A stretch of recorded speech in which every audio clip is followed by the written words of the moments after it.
जय Hind and hello guys, स्वागत है आपका आपके अपने YouTube चैनल ज्ञानदेह होस्ट में। और इस वीडियो में मैं आपको बताने वाला हूं राजस्थान ड्राइवर नई भर्ती 2025 अप्लाई ऑनलाइन प्रोसेस के बारे में, जहां पर आपको लास्ट डेट अपडेट के बारे में बताया जाएगा कि कैसे आपको लास्ट डेट के चलते फॉर्म को फिल करना है। गाइज, इसके फॉर्म भरने की लास्ट डेट आपकी 28 मार्च 2025 है, यानी कि आपके पास सिर्फ कल तक का समय है इस फॉर्म को भरने के लिए। तो जितना जल्दी हो सके फॉर्म को भर लीजिएगा। और अभी तक ऐसा कोई अपडेट भी नहीं है कि आपकी लास्ट डेट आगे बढ़ेगी, इसलिए आपको इस भरोसे में या फिर इस आस में नहीं बैठना है कि लास्ट डेट बढ़ जाएगी और मैं बाद में अपना फॉर्म भर लूँगा। अगर आप एलिजिबल है और आप इसमें इंटरेस्टेड है फॉर्म को भरने के लिए, तो जितना जल्दी हो सके फॉर्म को भर लीजिएगा, क्योंकि जैसे ही लास्ट डेट का टाइम और नज़दीक आएगा तो वेबसाइट के अंदर कुछ ना कुछ इशू आ जाते हैं, और मैं नहीं चाहता कि आपके सामने कोई भी इशू आए और आप अपना फॉर्म न भर पाए। इसलिए फॉर्म को अभी और इसी वक्त भर लीजिए अगर आप इंटरेस्टेड है। तो कैसे भरेंगे इसके बारे में आपको संपूर्ण जानकारी दी जाएगी।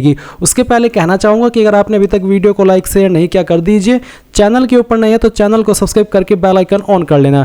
फिर गाइज, जो लिंक मैंने वीडियो के डिस्क्रिप्शन में दिया है आप ओपन करेंगे। ओपन करने के बाद अगर आपको नहीं पता तो जान लीजिए कि इसमें 2756 वैकेंसी निकाली है। पोस्ट आपकी ड्राइवर की है, एज लिमिट आपकी 18 से 40 साल है और 10वीं पास कैंडिडेट अप्लाई कर सकते हैं। एंड इसमें जब आप एक बार अपनी OTR करने के बाद फीस पे कर देते हैं तो उसके बाद में फ्यूचर में आप जो भी फॉर्म भरते हैं SSO की वेबसाइट के माध्यम से, तो आपको कोई फीस पे करने की आवश्यकता नहीं पड़ती। यानी कि वन टाइम राशन के साथ में आपको फीस भी वन टाइम ही पे करनी होती है, और फिर आप कोई भी फीस पे किए बिना अपना फॉर्म कोई भी भर पाते हैं। तो अगर आपने OTR नहीं करके रखा, एक बार इस वीडियो को वॉच करके डिटेल में जान लीजिएगा कि कैसे आपको OTR करना है। और उसके बाद गाइज आप इंपॉर्टेंट लिंक के सेक्शन में आएंगे और अप्लाई ऑनलाइन लिंक ओपन करेंगे। देन आपके सामने यहाँ पर SSO का इंटरफेस आ जाएगा। मैं आपको बता दूं कि अगर आपने इस वेबसाइट का इस्तेमाल करके पिछले 4-5 साल के अंदर कोई भी फॉर्म भरा है तो आपका अकाउंट बना हुआ होगा। आपको यहाँ पर दोबारा से रजिस्ट्रेशन करने की आवश्यकता नहीं है। आप उसी डिटेल से लॉगिन करेंगे जिसमें कि आपको आपकी SSO ID या फिर यूजर नेम यहाँ पर एंटर करना है, एंड जो आपने पासवर्ड बनाया था वो डालना है। बट गाइस, अगर आप आपका पासवर्ड भूल चुके हैं तो आप यहाँ पर I forgot my password click here, इसके सामने क्लिक हियर पर क्लिक करेंगे एंड देन जो आपकी SSO ID है वो यहाँ पर डालेंगे। जो मोबाइल नंबर या फिर ईमेल ID आपने रजिस्टर की थी वो डालेंगे, ये कैप्चा कोड फिल करेंगे एंड देन सबमिट के ऊपर आप जैसे ही क्लिक करेंगे तो आपको मैसेज के माध्यम से आपका जो पासवर्ड है वो सेंड कर दिया जाएगा। अगर आप आपकी SSO ID भूले हैं तो आपको यहाँ पर उसको भी रिसेट करने का ऑप्शन दिया है। पर गाइज, अगर आप यहाँ पर पहली बार इस वेबसाइट का इस्तेमाल करके कोई फॉर्म भर रहे हैं तो आपको रजिस्ट्रेशन करना होगा। इसके लिए आप यहाँ पर रजिस्ट्रेशन के ऊपर क्लिक करेंगे। फिर आपको यहाँ पर सेलेक्ट करना कि आप इनमें से किस माध्यम से लॉगिन होना चाहते हैं। तो यहाँ पर आपको जन आधार का भी ऑप्शन दिया है और गूगल का भी ऑप्शन है, तो आप यहाँ पर गूगल सेलेक्ट कर लीजिएगा। गूगल सेलेक्ट करने के बाद में आपको आपकी ईमेल ID का यहाँ पर इस्तेमाल करना है। कोई भी ईमेल ID आप यहाँ पर डालिए एंड देन नेक्स्ट के ऊपर क्लिक कीजिए। अब गाइज, यहाँ पर आपके सामने कुछ ऐसा इंटरफेस आएगा। जैसे ही आप अपनी ईमेल ID एंड उसका पासवर्ड डाल करके लॉगिन कर लेंगे, अब आपको यहाँ पर आपकी SSO ID बना लेनी है। आप अपनी ईमेल ID के अकॉर्डिंग जो SSO ID फैच की गई है, अगर यही रखना चाहते तो ये भी रख सकते हैं। अगर आपको इसमें कोई बदलाव करना है तो वो भी आप कर सकते हैं। फिर आपको एक पासवर्ड बनाना है नया, और आपका एक पासवर्ड कैसा होगा वो आप देख लीजिए। पासवर्ड के अंदर इंग्लिश का कैपिटल लेटर कम से कम एक, स्मॉल लेटर कम से कम एक, ज़्यादा कितने भी हो सकते हैं, स्पेशल कैरेक्टर और साथ ही डिजिट का आपको इस्तेमाल करना है। तो कुछ इस तरह का पासवर्ड बनाने के बाद में उसको दोबारा डालेंगे, वेरीफाई कर देंगे, अपना मोबाइल नंबर डालेंगे जो कि आप रजिस्टर करना चाहते हैं, और यहाँ पर ईमेल आपकी ऑलरेडी दी गई है। इसके बाद में आपको रजिस्टर के ऊपर क्लिक करना है। अब गाइज, आपके सामने लॉगिन का पेज आएगा, जैसा कि आप यहाँ पर देख सकते हैं। अब आपको यहाँ पर वो आपकी SSO ID डालनी है जो कि अभी आपने बनाई है, या फिर आपका यूजर नेम डालना है, आपका पासवर्ड डालना है जो कि अभी आपने बनाया, ये कैप्चा कोड डालेंगे एंड देन लॉगिन के ऊपर क्लिक करेंगे। अब गाइज, आपके सामने यहाँ पर ये अपडेट प्रोफाइल का ऑप्शन आएगा। तो आपको सबसे पहले आपका फर्स्ट नेम एंटर करना है 10th के सर्टिफिकेट के अकॉर्डिंग, फिर आपको आपका लास्ट नेम एंटर करना है। इसके बाद डिस्प्ले नेम अगर आप अपना चेंज करना चाहते हैं तो ये भी आप यहाँ से चेंज कर सकते हैं। फिर आपकी जो डेट ऑफ बर्थ है वो आपको यहाँ पर इस तरह से कैलेंडर के ऊपर क्लिक करके सिलेक्ट कर लेनी है, पहले ईयर फिर मंथ और उसके बाद में डे।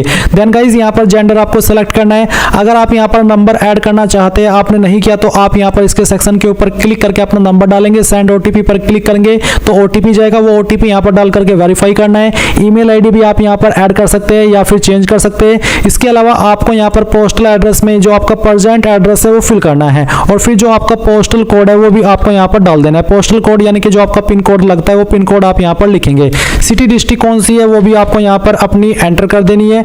एंड इसके बाद में गाइस आपकी जो स्टेट है वो भी आपको यहाँ पर सेलेक्ट कर लेनी है। फिर अगर आपकी बहामासा आईडी है तो वो आप यहाँ पर डाल देंगे, अगर नहीं है तो आप इसको ऐसे ही छोड़ दें। जन आधार आईडी है तो वो यहाँ पर डाल देंगे एडिट के ऊपर क्लिक करके, नहीं तो आप इसको ऐसे ही छोड़ देंगे। एंड उसके बाद में अगर आपका आधार आईडी है तो आप यहाँ पर डालेंगे, कोई ओल्ड एसएसओ आईडी है तो आप यहाँ पर दे देंगे। एंड उसके बाद में इन सभी जानकारी को चेक करते हुए आप अपडेट के ऊपर क्लिक करेंगे। प्रोफाइल की जानकारी अपडेट करने के बाद में गाइज आपको यहाँ पर लेफ्ट साइड में सिटीजन एप्स G2C इसके ऊपर क्लिक करना है। इसके ऊपर क्लिक करने के बाद आपके सामने ये सभी एप्स आ जाएंगे। आपको यहाँ पर रिक्रूटमेंट पोर्टल सर्च करना है, तो आप यहाँ पर REC लिख दीजिए और जो रिक्रूटमेंट पोर्टल का ऑप्शन है ये आपको टिक करना है। अब गाइज आपके सामने यहाँ पर ऑनगोइंग रिक्रूटमेंट सेक्शन के अंदर आपकी वैकेंसी देखने को मिलेगी। आप ड्राइवर डायरेक्ट रिक्रूटमेंट 2024 इसके सामने जो अप्लाई नाउ है इसके ऊपर क्लिक करेंगे। इसके ऊपर क्लिक करने के बाद इस तरह से वैकेंसी आएगी, आप ड्राइवर के ऊपर क्लिक कीजिएगा। एंड देन अब आप यहाँ पर आपकी जो OTR की इन्फॉर्मेशन है, अगर आपने इसमें OTR करके रखा है तो वो आपको चेक करने का मौका मिलेगा। अगर आपको लग रहा है कि ये इन्फॉर्मेशन जो यहाँ पर दी गई है वो सही है, अगर आपको इसमें कुछ चेंज करना है तो फिर आप अपडेट के ऊपर क्लिक करके अपडेट कर लीजिएगा। अगर जैसे कि मैंने कहा कि अगर लग रहा है कि हाँ सभी जानकारी सही है, कोई इशू नहीं है, तो आप प्रोसीड के ऊपर क्लिक कीजिएगा। इसके बाद में आप जो यहाँ पर ग्रे व्हाइट में देख रहे हैं वही इन्फॉर्मेशन है जो कि OTR के अंदर अगर आप अपडेट करेंगे, चेंज करेंगे तो ही यहाँ पर अपडेट होगी। और जो आप बिल्कुल व्हाइट में देख पा रहे हैं वो इन्फॉर्मेशन है जो कि आप यहाँ पर चेंज भी कर सकते हैं और नए सिरे से भर भी सकते हैं। तो यहाँ पर आप आपका मदर नेम एंटर करेंगे। उसके बाद में यहाँ पर आपकी कास्ट कैटेगरी क्या है वो आपको सेलेक्ट कर लेनी है। और मैं यहाँ पर फॉर्म को डेमो के लिए भरा हूँ, इसलिए मैंने यहाँ पर ये रैंडम कैटेगरी सेलेक्ट की है। वैसे मैं जनरल में आता हूँ, वैसे भी ये फॉर्म डेमो के लिए भरा जा रहा है। तो आप मेरी इन्फॉर्मेशन पर ना जा करके ये समझिएगा कि कैसे आपको कहाँ पर क्या जानकारी भरनी है। उसके बाद अगर आप यहाँ पर देखेंगे स्पेशल एबल्ड कैटेगरी, तो अगर आपकी कैटेगरी इसमें कोई विकलांग वाली है तो सेलेक्ट कर लीजिएगा और फिर उसकी सब स्पेशली एबल्ड कैटेगरी भी बतानी होगी। पर अगर आप विकलांग नहीं है तो आप नॉट एप्लीकेबल सेलेक्ट कर लेंगे। इसके बाद आप यहाँ पर नीचे की तरफ आएंगे तो देखेंगे आपका रिलीजन, तो जो भी रिलीजन है वो आप सेलेक्ट कर लीजिएगा। मैरिटल स्टेटस क्या है, रीमैरिड, अनमैरिड, विडोवर, जो भी है वो आप यहाँ पर टिक करिएगा। फिर नीचे की तरफ आएंगे तो आप यहाँ पर देखेंगे कि आपके बच्चों की संख्या कितनी है। तो अगर आपका मैरिटल स्टेटस अनमैरिड के अलावा अन्य है तो आपको बताना होगा कि 1/6/2002 से पहले कितनी है और 1/6/2002 के बाद में कितनी है। और अगर आप अनमैरिड है तो आप यहाँ पर सभी में 00 लिख देंगे। फिर मोबाइल नंबर देखने को मिलेगा। इसके बाद में आप देखेंगे व्हाट्सअप मोबाइल नंबर, तो अगर आपके पास कोई व्हाट्सअप मोबाइल नंबर अलग से है तो वो आप यहाँ पर डाल दीजिएगा। इसके बाद आप यहाँ पर देखेंगे आधार ID, तो अगर आप आधार ID देना चाहते हैं तो यहाँ पर दे सकते हैं और उसके बाद में वेरीफाई के ऊपर क्लिक करके इसको वेरीफाई कर सकते हैं। फिर जन आधार ID, तो जन आधार ID अगर आपके पास है तो यहाँ पर डाल दीजिएगा। अब आपसे पूछा है कि क्या आप राजस्थान के अनुसूचित क्षेत्र से संबंधित है, अगर हाँ तो यस, अगर नहीं तो आप नो कर देंगे। इसके बाद कोरेस्पोंडेंस एड्रेस यानी कि प्रेजेंट एड्रेस, तो जो भी प्रेजेंट एड्रेस है वो आप यहाँ पर लाइन 1, 2 और 3 के अंदर यानी कि थोड़ा थोड़ा पार्ट आपके एड्रेस का तीनों लाइन के अंदर डाल दीजिएगा। फिर अपनी स्टेट सेलेक्ट कीजिएगा, आपकी डिस्ट्रिक्ट सेलेक्ट कीजिएगा, आपके सिटी विलेज का नाम यहाँ पर लिखिएगा। उसके बाद में आपका पिन कोड और अगर आपका कोई अन्य फ़ोन नंबर है तो वो आप यहाँ पर डाल दीजिएगा। फिर सभी जानकारी चेक करते हुए नेक्स्ट के ऊपर क्लिक कीजिएगा। इसके बाद गाइज आपके सामने कुछ ऐसा इंटरफेस डिक्लेरेशन का तभी देखने को मिलेगा जब आपने आपका आधार नंबर डाल करके वेरीफाई न किया हो। अगर आप ऑलरेडी अपना आधार नंबर डाल करके वेरीफाई कर चुके हो तो फिर आपके सामने वाला इंटरफेस नहीं आएगा, और अगर आपने नहीं दिया तो आपके सामने ये ऑप्शन आएगा, आप इसको ओके कर दीजिएगा। और फिर यहाँ पर आप किस माध्यम से इसको करना चाहते हैं वो आप यहाँ पर सेलेक्ट करके आगे बढ़ जाइएगा। अब आपके सामने आएगी पर्सनल डिटेल, तो आपकी डोमिसाइल डिटेल आपको देनी होगी, तो नेशनलिटी इंडियन रहेगी। होम स्टेट को आप यहाँ पर सेलेक्ट कर लेंगे, होम डिस्ट्रिक्ट आप यहाँ पर सेलेक्ट करेंगे। फिर आपसे पूछेगी आप इंडिया के अंदर किसी अन्य कंट्री से सेटल हुए हैं, अगर हाँ तो यस, नहीं तो आपको नो करना है। इसके बाद यहाँ पर है लाइसेंस टाइप, तो आपके पास किस तरह का लाइसेंस है, हैवी व्हीकल का या फिर लाइट व्हीकल का, तो जो भी है वो आप यहाँ पर सेलेक्ट कर लीजिएगा। हैवी तो हैवी और लाइट तो लाइट। फिर जो भी लाइसेंस नंबर है वो यहाँ पर डाल दीजिएगा और लाइसेंस आपका कब तक वैलिड है वो आपको यहाँ पर सेलेक्ट कर लेना है। उसके बाद में यहाँ पर आएगी स्पेशल कैटेगरी, तो अगर आप एक्स सर्विसमैन है आप यहाँ पर यस करेंगे, नहीं तो नो करना है। क्या आप एक आउटस्टैंडिंग स्पोर्ट्स पर्सन है, अगर हाँ तो यस, नहीं तो आप नो करेंगे। फिर इसी प्रकार से क्या आप मौजूदा सरकारी विभाग या सार्वजनिक उपक्रम कर्मचारी है तो आप यहाँ पर इसमें यस करेंगे, नहीं तो आपको नो करना है। अगर आपकी इनमें से कोई अन्य कैटेगरी है, स्पेशल कैटेगरी जो यहाँ पर दी गई है जैसे कि एक्सप्रेशनर, एनसीसी कैडेट, इंस्ट्रक्टर, तो आप सेलेक्ट कर ले, नहीं तो नॉट एप्लीकेबल के ऊपर क्लिक करेंगे और इसके बाद नेक्स्ट के ऊपर क्लिक कर देंगे। अब आपके सामने यहाँ पर एजुकेशन क्वालिफिकेशन आ चुकी है, तो आप यहाँ पर पहले तो इसके टिक कर दीजिएगा और फिर यहाँ पर आप अपनी एक एक करके इन्फॉर्मेशन भरेंगे। मैंने पहले से OTR करके रखा है इसलिए मेरी जानकारी यहाँ पर भरी हुई है। तो सेकेंडरी के अंदर आप 10वीं की इन्फॉर्मेशन भरेंगे। इसमें सब्जेक्ट ग्रुप में आप चाहे तो एक एक करके सब्जेक्ट लिख सकते हैं और चाहे तो आप यहाँ पर ऑल जनरल सब्जेक्ट लिख सकते हैं और या फिर आप नॉट एप्लीकेबल भी लिख सकते हैं। तीनों चीज़ों में कोई भी इशू नहीं आएगा। इसके बाद में आता है आपका नेम ऑफ बोर्ड, तो आपने किस बोर्ड से किया है उस बोर्ड का नाम आपको यहाँ पर एंटर करना है। आपका रोल नंबर यहाँ पर लिखना है, नंबर आपके किसके अंदर थे, परसेंटेज, CGPA, ग्रेड, तो जिसके अंदर भी थे वही आप सिलेक्ट कीजिएगा। मेरे परसेंटेज, तो मैंने परसेंटेज सिलेक्ट किया। ईयर ऑफ पासिंग, किस साल के अंदर पास किया और फिर आपकी परसेंटेज या फिर आपकी ग्रेड जो भी तो यहाँ पर डाल दीजिएगा।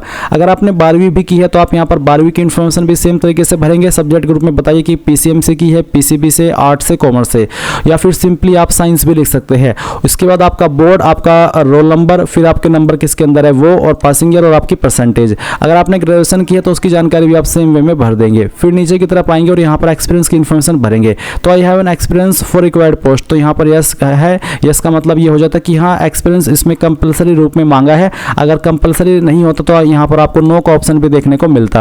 अब आपको यहाँ पर नेम ऑफ एम्प्लॉयर, तो आपको उस बंदे का नाम या फिर उस कंपनी का नाम देना है जहाँ पर आपने काम किया है। उस कंपनी का नाम आप यहाँ पर देंगे, किस पोस्ट पर रह करके आपने काम किया उस पोस्ट को नाम आप यहाँ पर लिख देंगे। और उसके बाद में नेचर ऑफ जॉब, तो किस तरह का काम आप करते थे तो वो आपको यहाँ पर बताना है। जो भी करते थे वो आप बता दीजिएगा।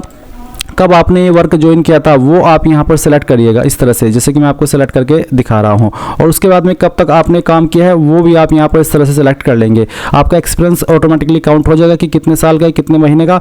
टाइप ऑफ एम्प्लॉयमेंट किस तरह का था, एड होक, contract base, internship, probation, regular, substantive, तो जो भी था आपका वो आप सेलेक्ट कर लीजिएगा। फिर आप यहाँ पर ऐड के ऊपर क्लिक कर देंगे तो ये जानकारी आपकी ऐड हो जाएगी। अब आप यहाँ पर नेक्स्ट के ऊपर क्लिक करेंगे। गाइज अगर ऐड के ऊपर क्लिक करने के बाद एरर आता है तो आप उसको ऐड मत कीजिएगा, बस सिंपली नीचे नेक्स्ट के ऊपर क्लिक कर दीजिएगा। अब आता है आइडेंटिफिकेशन एंड इनक्लोजर, तो आप यहाँ पर फोटो साइन अपलोड करेंगे। फोटो का साइज 50 से 100 KB और सिग्नेचर का साइज 20 से 50 KB रखा है। फॉर्मेट भी आप यहाँ पर देख सकते हैं। तो चूज फाइल के ऊपर क्लिक करेंगे और जहाँ पर भी आपकी फोटो फाइल है वो आपको यहाँ पर सेलेक्ट कर लेनी है। तो आप फोटो सेलेक्ट कीजिए, ओपन कीजिए। मैं फॉर्म डेमो के लिए भरा हूँ तो मैंने एक रैंडम फाइल सेलेक्ट की है। फोटो के नीचे डेट लिखना अनिवार्य नहीं है, मेरे पास एक फोटो के नीचे डेट लिखा हुआ फोटो है इसलिए मैंने यही सिलेक्ट किया है। और अगर आप लिख रहे हैं तो अच्छी बात है, बट वो जो डेट लिखेंगे आप वो आप 3 महीने से ज़्यादा पुरानी नहीं लिखिएगा।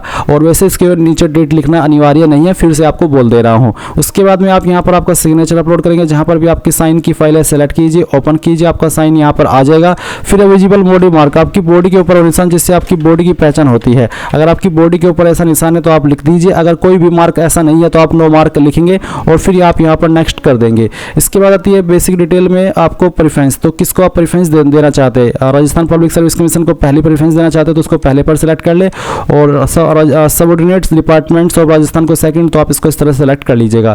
फिर आप नेक्स्ट करेंगे। आपके सामने यहाँ पर आपके फॉर्म का प्रीव्यू आ चुका है। जो भी जानकारी शुरू से लेकर अभी तक भरी है एक एक करके चेक कर ले।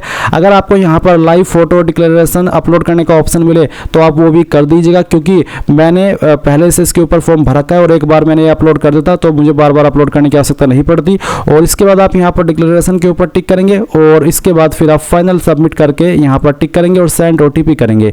आपके नंबर और ईमेल के ऊपर एक OTP जाएगा। जैसे आप वो OTP यहाँ पर डाल देंगे और वेरीफाई OTP कर देंगे तो आपका फॉर्म फाइनल सबमिट हो जाएगा। तो गाइज आप यहाँ पर देख सकते हैं कि फॉर्म फाइनल सबमिट हो चुका है। अभी आप यहाँ पर प्रिंट के आइकन के ऊपर क्लिक करेंगे और आपके पास प्रिंटर नहीं है तो आप इसको PDF के रूप में सेव कर लेंगे और बाद में प्रिंट करा लीजिएगा।